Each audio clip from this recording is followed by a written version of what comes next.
Namaste, I'm JV Dr. Sapna Gelod and my session is on rights, the concept of rights, and in this we'll discuss about the right, meaning, definition, theories, guides, protection and all. Now, when it comes to definition, the concept of right has an important place in modern political theory.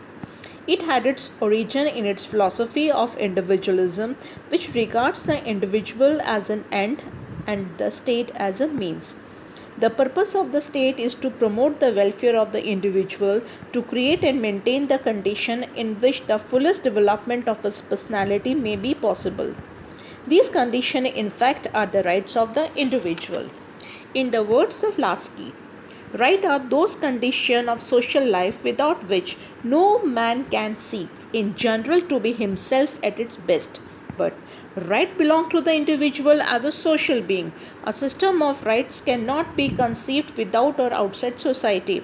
Therefore, the concept of rights implies three things. The first thing, when we discuss generally a proper defining the term right, we has three ingredients. The first is it is a claim of the individual. However, not every claim can be right. It is required that claim should be like a disinterested desire or something which is capable of universal application. The guiding factor is that what an individual will should be common interest. That is, asserting a claim one should feel like rendering a public service. In other words, the motivating force should be rational consideration and not a personal caprice of the individual. Paraphrasing the idea of T.H. Green, Barker said that the will that issues in the form of claim to something not only will the good of itself, it will the goodness of the itself in relation to others. In it, wills the goodness of society which is constituted by such relation. The goodness of the relation which we constitute society means a system of rights.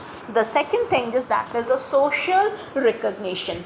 It is also required that a claim of the individual must receive social recognition. Since individual claim is backed by a disinterested desire, it receives social recognition. For instance, an individual claim that one should take his life receives social recognition as every individual will in the same direction. A recognition of the claim of this type leads to a creation of right of life. Likewise, an individual desire that none should take away from his property creates in him a sense that he should not take away the property of others. When the claims get social recognition, it becomes right to property. Now, finally we come to the point of the political recognition.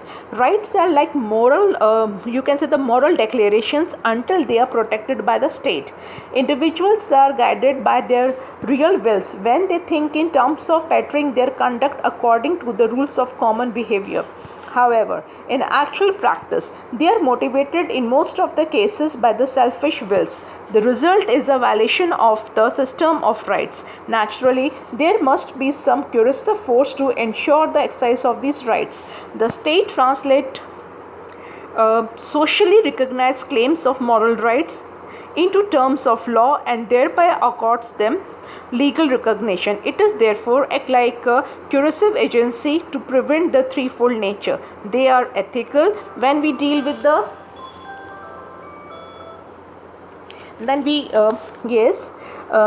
thereby accords them legal recognition. It is therefore act like a coercive agency to prevent the operation of a selfish will of the individual.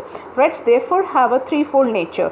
They are ethical when we have deal with the claims of the individual based on their real wills and therefore recognized by the community. They are legal when they are translated into law by the state. In sphere of politics, we are concerned with the moral rights which would be legally enforceable if the law were what it ought to be. Now, So what we have seen this there are the right require social recognition. Rights and duties are the correlative concepts. This is to say every right carries with its corresponding duty, and rights are not a selfish claim. An individual claim rights so that may be capable of serving the community to the best of his ability. Hobhouse explained the idea of the following word, and what it said in its definition, that rights are what we may expect from others and others from us, and all genuine rights are condition of social welfare.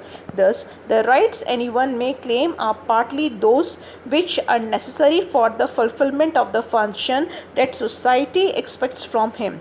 They are conditioned by correlative to his social responsibilities.